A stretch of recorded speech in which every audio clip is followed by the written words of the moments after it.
Next at 6, an overnight shooting in Greenville leads to one person getting rushed to the hospital. Ahead, how you can help catch the man on your screen. Plus, giving back their time and skills to save a life. Up next, find out how one water organization is preparing swimmers in the state. And we went out into the Concourse because we were on the top. And when we got out there, it turned out to be about a 2-hour wait. And ECU football is back at it as the Pirates take on North Carolina A&T for the second time around. Our Nicole Newman has a reaction from fans after they were rained out on Saturday. Good evening and thanks for joining us tonight. I'm Dominique Moody. ECU football is back in the East. Right now the Pirates are taking on the North Carolina A&T Aggies. A very back and forth start for ECU and North Carolina A&T. The Pirates are currently leading the Aggies 17-14 in the third quarter. Coming up later in the show, our Zach Maskovich will have a full recap of the first half. The Pirates hit the gridiron today after Mother Nature interfered with their official kickoff for the 2018 season. WNCT's Nicole Newman talked to fans as they went to the game.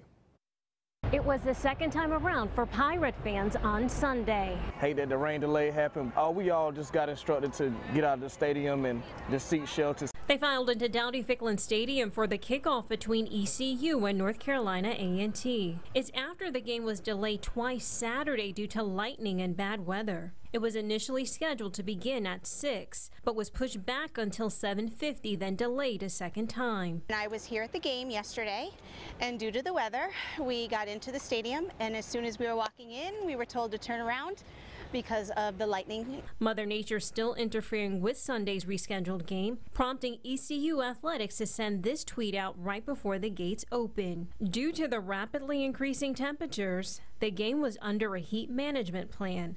That meant cooling stations were opened, and all fans were allowed to enter the gates with 1 bottle of water. ECU Athletics says it appreciates the fans' patience. With Pirate Nation, Nicole Newman, 9 on your side.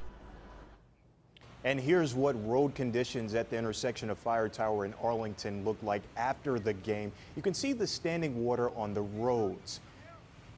And here's a picture that we got last night from Evans Street. That water is still high. The water is just about up to the middle of the car's tire. The National Weather Service out of Morehead City also reports there were multiple cars stranded in high waters in Greenville. It's been a very busy year for first responders and members of local water rescue organizations, especially when it comes to water rescues. But how do you train for such tense emergencies? CBS 17's Michael Hyland looks at how these brave men and women work to rescue people in need while keeping themselves safe. In fast-moving water, Defensive, offensive swimming. phrases that may not be familiar. We've been learning basic rescue skills, not just for people, but for ourselves. Key techniques to help when it counts. Are they okay at the time? Are they in distress? I caught up with Raleigh firefighters Thursday as they trained along the Neuse River. We're out here with a crew now, and if you take a look over here, you can see they're simulating having to rescue a lot of people from a neighborhood or a mobile home park.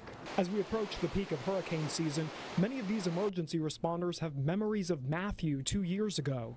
The city's team responded to 30 water rescue calls in the first 24 hours. A lot of that was still water, but some of it where the bridges flooded, we had moving water. We got a swimmer coming!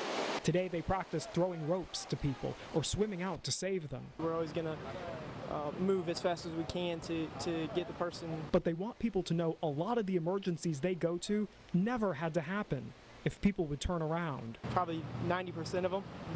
So yeah, most of the time it's someone who thought they might be able to get across a flooded roadway. And at the surface, it isn't always telling the truth, or it doesn't really depict how severe it is underneath the water. But they're ready to go out again, honing their skills to save a life.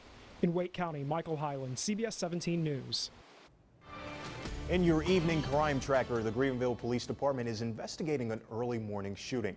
It happened outside the Greenville Convention Center around 2 o'clock this morning. Police say a man was shot in the parking lot. 29-year-old Grant Stanford was injured and later transported to Vidant Medical Center. His conditions are unknown at the time. Take a look at your screen. Detectives are working to identify this suspect. These images were obtained from inside the center. Anyone with information is asked to contact GPD or Crime Stoppers. In Wilson, 2 people are dead following a standoff with police. It happened just before 10 o'clock on Saturday night off of Black Cherry Road. When police arrived, they found Redmond Barnes dead and Elliot Barnes suffering from a gunshot wound. Elliot Barnes would later die at the scene. Moments later, a brief standoff ensued with the suspect who was later taken into custody. Shantez Barnes is charged with 2 counts of murder. Police do not yet know the relationship between the 3 men, and the investigation is ongoing. Make sure to stay with WNCT on air and online for more details. Shannon Watts, her daughter, and Bella and Celise and her unborn son were laid to rest in Pinehurst this weekend after a funeral service at the Sacred Heart Roman Catholic Church Saturday. Shannon's husband, Christopher Watts, has been indicted with several charges for the murder of his wife and kids. Though Watts admits to killing his wife, the 33-year-old says he did so after discovering that his wife had killed their daughters.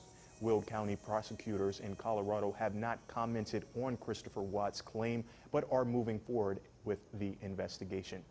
In Lenoir County, part of Highway 11 is closed near the intersection of Highway 55. That's just south of Kinston. According to the NCDOT, it's due to a vehicle crash.